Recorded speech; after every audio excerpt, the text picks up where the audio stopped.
Hello dear students, my name is Himani and today we are starting a new chapter which is about natural resources. Specifically natural resources में हम बात करेंगे forest and wildlife की। तो चलिए without any further delay let's get started and let's know कि हम इस चैप्टर में क्या क्या पढ़ने वाले हैं।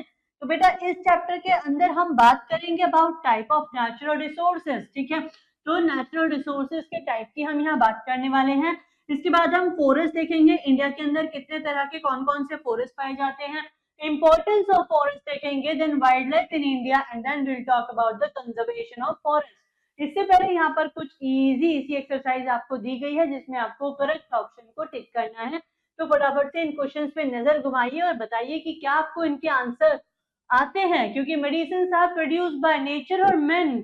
तो मेडिसिनल प्लांट्स के द्वारा मेडिसिन बनती है। तो मुझे बताओ इसमें से कौन सा ऑप्शन करेक्ट है, क्या इसमें नेचर करेक्ट है या मैन करेक्ट है। Air is the gift from nature या फिर मैन, तो ये डेफिनेटली नेचर है। बर्ड्स आर नेचुरल और मैन मेड थिंग, तो ये नेचुरल थिंग है। अ टूथब्रश इज अ नेचुरल और मैन मेड थिंग, टूथब्रश को तो ह्यूमन ने बनाया है, लेकिन जो मेडिसिन है वो हमको कौन देता है, बनाता तो ह्यूमन है लेकिन मिलती तो प्लांट से है ना बेटा। तो मेडिसिनल जो ट्रीज है, जो प्लांट्स है वहां से, ठीक है। चलिए आगे बढ़ते हैं। Let's start.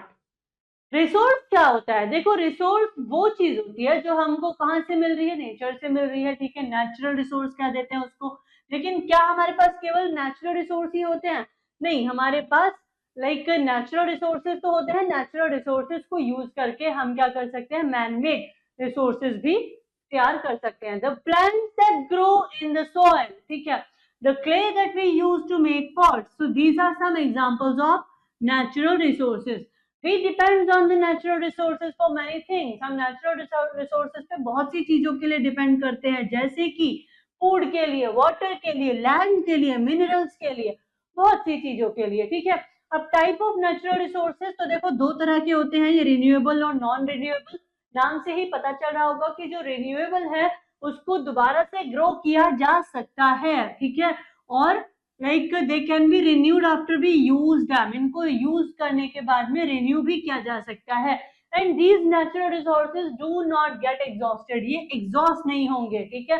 तो इसीलिए हम इनको और क्या कह देते हैं, इनएग्जॉस्टिबल कह देते हैं। इसके बाद में इसका एग्जाम्पल है जैसे water, air, soil and then sunlight, plants and animals, these are renewable energy और रिन्यूएबल सोर्सेस, ठीक है।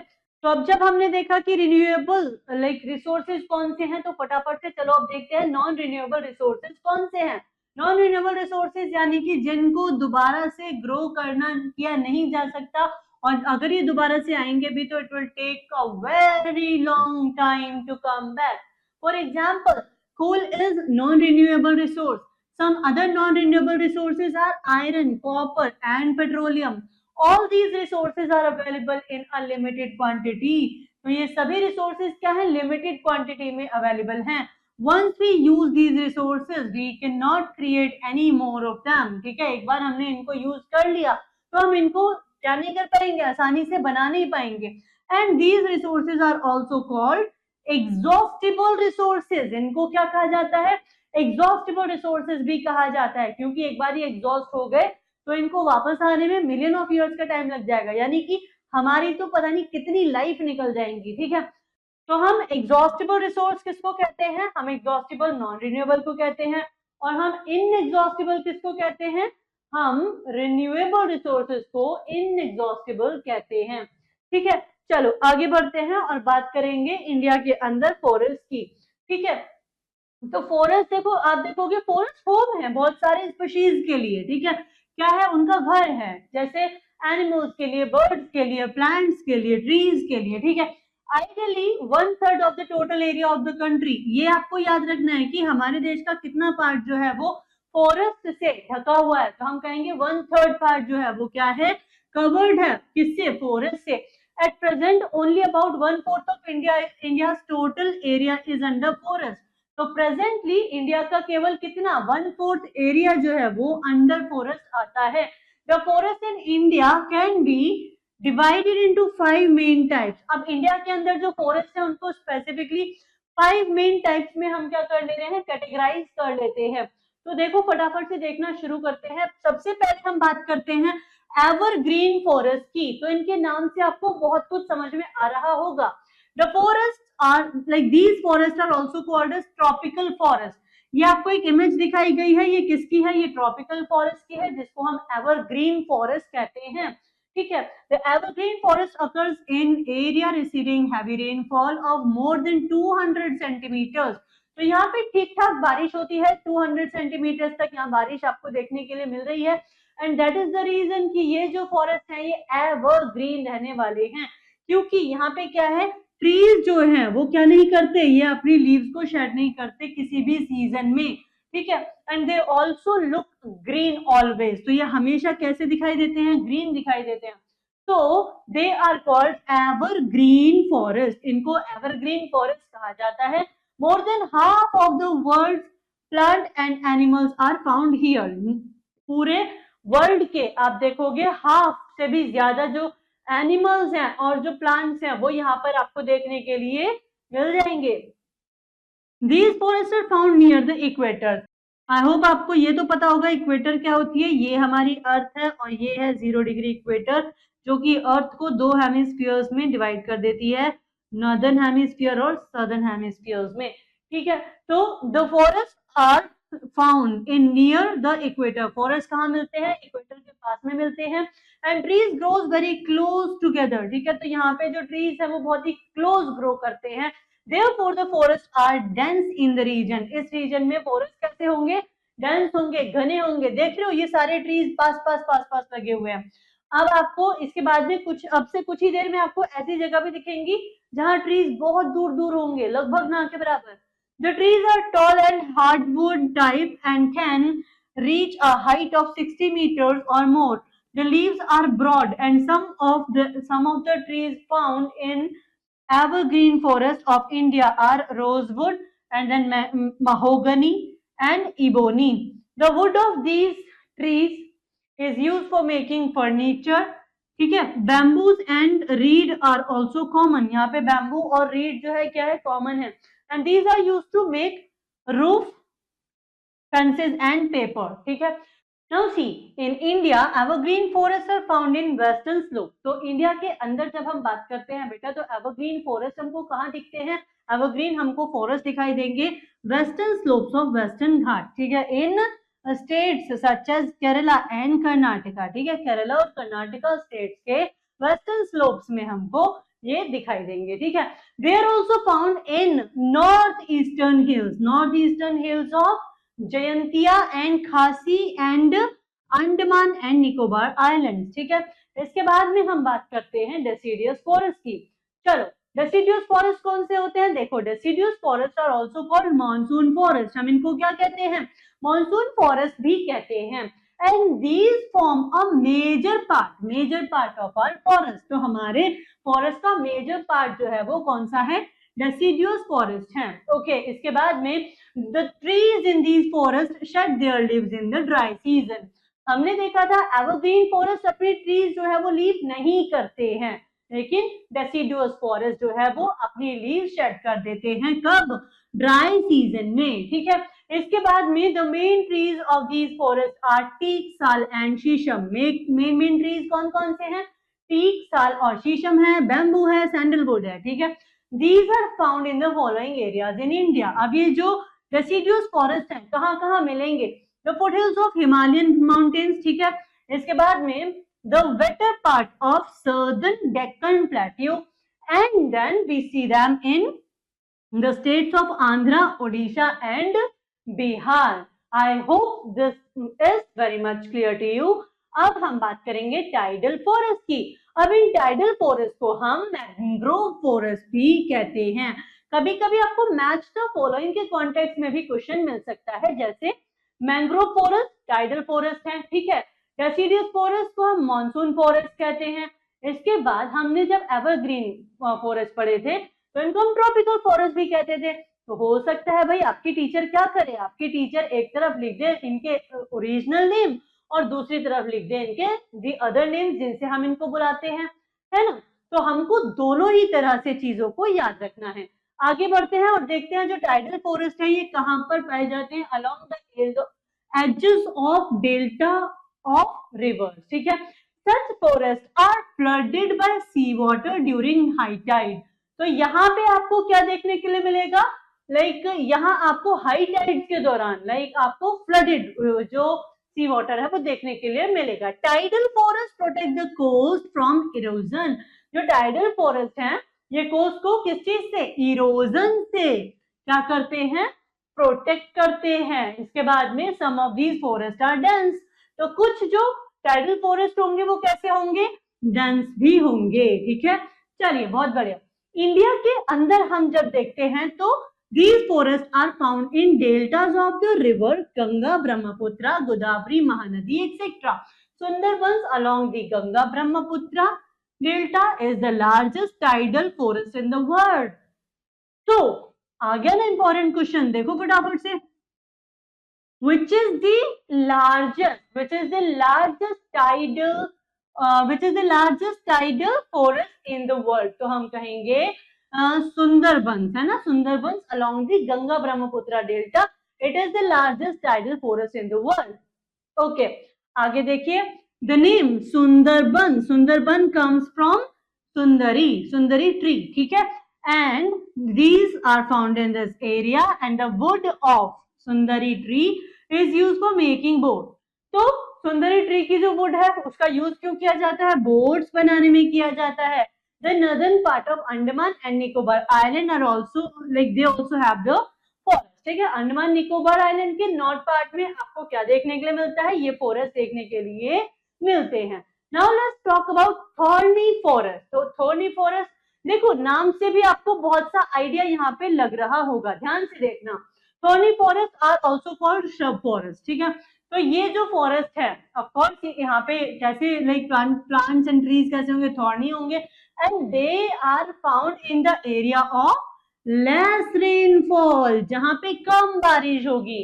क्या हम कह सकते हैं कि राजस्थान में मिलते होंगे, बिल्कुल मिलते होंगे. ठीक है, क्या ये कुछ पार्ट ऑफ गुजरात और कुछ some part of Madhya Pradesh में मिलेंगे, बिल्कुल मिलेंगे, महाराष्ट्र तक में मिलते हैं भाई. And trees in these forests have the following features. अब ये जो थॉर्नी फॉरेस्ट है यहाँ पे किस तरह के ट्रीज होंगे, जिनकी रूट्स लॉन्ग होंगी, जिनकी लीव्स स्मॉल होंगी. ठीक है, इसके बाद में जिनकी बार्क कैसी होगी, थिक होगी, एंड जिनकी जो थॉर्न्स है वो बहुत ही शार्प होंगे. ठीक है, तो this is about thorny forest. And now we are going to talk about mountain forest. Mountain forest क्या इनका नाम आपको ये नहीं बता रहा कि ये कहाँ पाए जाते होंगे. अगर आपको इनका नाम नहीं बता पा रहा तो चलिए आप इस इमेज को देखिए, इस फोटो को देखिए और आपको पता चलेगा कि ये माउंटेन रेंजेस वाले एरिया में पाए जाएंगे. The mountain forest are grows at a great height. ये ग्रेट हाइट यानी बहुत ज्यादा ऊंचाई पर पाए जाते हैं. And these forest are found in the slopes of Himalayas in north and the Nilgiri hills in the south. ठीक है, तो कहां पर आपको देखने के लिए मिलेंगे, स्लोप्स ऑफ यानी कि नॉर्थ में तो slopes of Himalayas and south में नीलगिरी हिल्स. ठीक है ना. चलिए इसके बाद में the trees in these forest are very tall. तो यहाँ पे जो बड़े बड़े ट्रीज आपको देखने के लिए मिल जाएंगे बेटा. ठीक है, आगे देखो. Most of the trees have needle shaped leave. इनकी लीव्स कैसी है, नीडल शेप्ड है, and bear cones. And now see, ये जो ट्रीज हैं दे हैव सॉफ्ट वुड. इनकी वुड कैसी है, सॉफ्ट है. ठीक है, अब इसका एग्जाम्पल देखो. Pine, cedar and spruce and silver fir. ठीक है, and these are the common trees. The resin sap of pine tree is used in making paints and varnishes. ठीक है, अब हम बात करेंगे इन फॉरेस्ट की, जिनकी हम बात कर रहे हैं, इनका इंपॉर्टेंस क्या है. तो देखो ये जो फॉरेस्ट है, फॉरेस्ट में होते हैं ट्रीज. ट्रीज किसको पकड़ के रखते हैं, सॉइल को पकड़ के रखते हैं, जिसकी वजह से जो लैंड है उसकी फर्टिलिटी बनी रहेगी और साथ में सॉइल का इरोजन नहीं होगा. ठीक है, तो trees and plants in the forest prevent the soil erosion. ठीक है, तो ये सॉइल को पकड़ के रखेंगे अच्छे से. Forest perform the functions of climate control in a big way. तो फॉरेस्ट जो है ये क्लाइमेट कंट्रोल का काम भी करते हैं. Then forest provide us with many useful products, जैसे कि gum, resin, lacs, spices, rubber, medicinal herbs etcetera. इसके बाद में हम बात करते हैं फॉरेस्ट हमको और क्या देता है।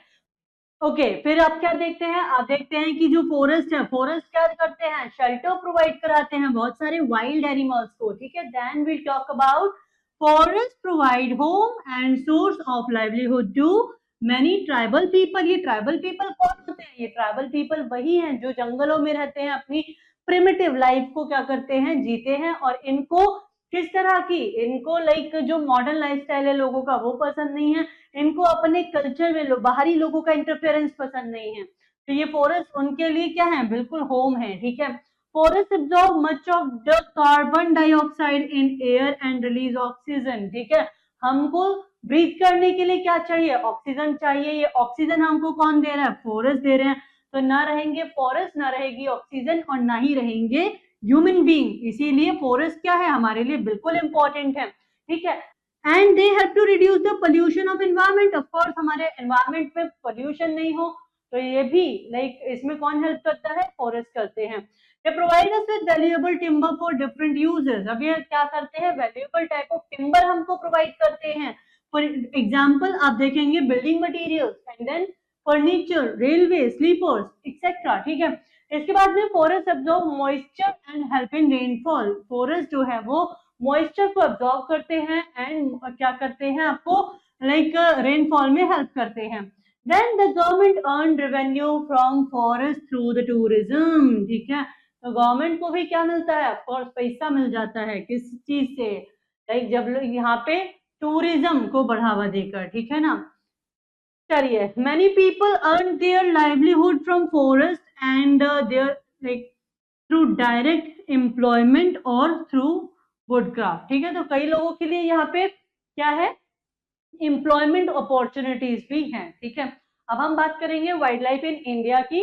तो जब हम वाइल्ड लाइफ इन इंडिया की बात करेंगे तो इंडियन फॉरेस्ट जो है वो क्या है, होम है, किसके लिए, टू द वाइल्ड एनिमल्स, ठीक है। ये जैसे टाइगर, जैसे आप देखेंगे लायन, जैसे और like rest other wild animals, ठीक है। तो ये आपको कहाँ देखने के लिए मिलेंगे, कुछ नेशनल पार्क्स हुए, ठीक है, वहां देखने के लिए मिलेंगे। टाइगर रिजर्व में मिल जाएंगे, एलिफेंट रिजर्व में मिल जाएंगे, ठीक है।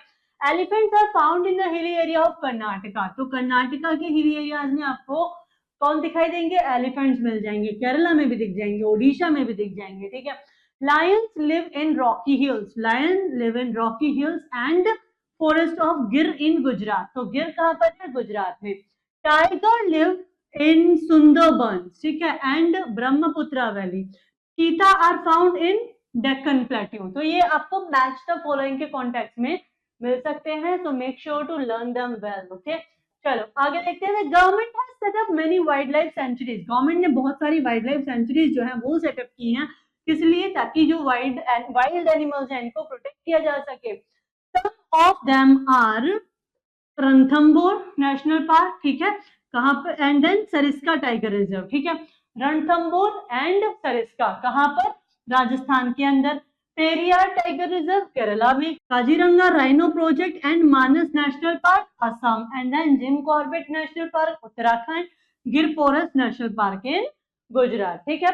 अब बात आती है कि इन फॉरेस्ट का कंजर्वेशन करना क्यों जरूरी है और किस तरह से हम इनको कंजर्व कर सकते हैं। तो देखो, existence of forest is necessary for human survival. लोगों के सर्वाइवल के लिए इनका एग्जिस्टेंस क्या है, जरूरी है। However, to create more living space and other facilities for rising population, trees are being cut in a large number.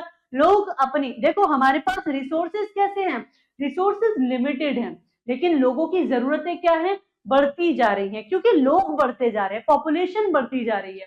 तो ये क्या कर रहे हैं, ये फॉरेस्ट को काटना शुरू कर दे रहे हैं अपनी जरूरतों को पूरा करने के लिए, जिसकी वजह से आपको क्या देखने के लिए मिलेगा, रैपिड डेक्लाइन देखने के लिए मिलेगा फॉरेस्ट कवर में मेनी कंट्रीज में, ठीक है। And this is called deforestation. Large scale deforestation causes soil erosion, landslide and flood. अब आप बड़ी मात्रा में पेड़ों को काटते ही चले जाओगे तो आपको क्या देखने के लिए मिलेगा, आपको सॉइल इरोजन देखने के लिए मिलेगा, लैंडस्लाइड देखने के लिए मिलेंगे और फ्लड देखने के लिए मिलेगा। आगे बात करते हैं Uttarakhand, the Chipko movement of conservation of the Sarai Forest was started in 1973. याद रखना है, ईयर इंपॉर्टेंट है. Chipko movement in which year did it occur? आप कहेंगे 1973 में. ठीक है. Under the leadership of Sunderlal Bahuguna. ठीक है. And then Gaura Devi and Chandi Prasad. Okay, Chandi Prasad Bhatt. ठीक है. Okay, the movement was called Chipko because the villagers used to hug trees to prevent their cutting by the men of greedy timber contractors. ठीक है. तो like कुछ timber contractors जो थे वो क्या कर रहे थे, वनों को काटने लगे थे. तो ये लोग जिन्होंने क्या किया, ये सारे के सारे लोग जो ट्रीज थे उनको हग करके खड़े हो गए, उनसे चिपक कर खड़े हो गए, इसलिए इसको चिपको मूवमेंट कह दिया. ठीक है. Lately, the government and other organizations have started taking steps to preserve forest. Okay, so that's how we are done with this chapter. I'll see you in the next session now. Till then, take a very good care of yourself. Bye bye.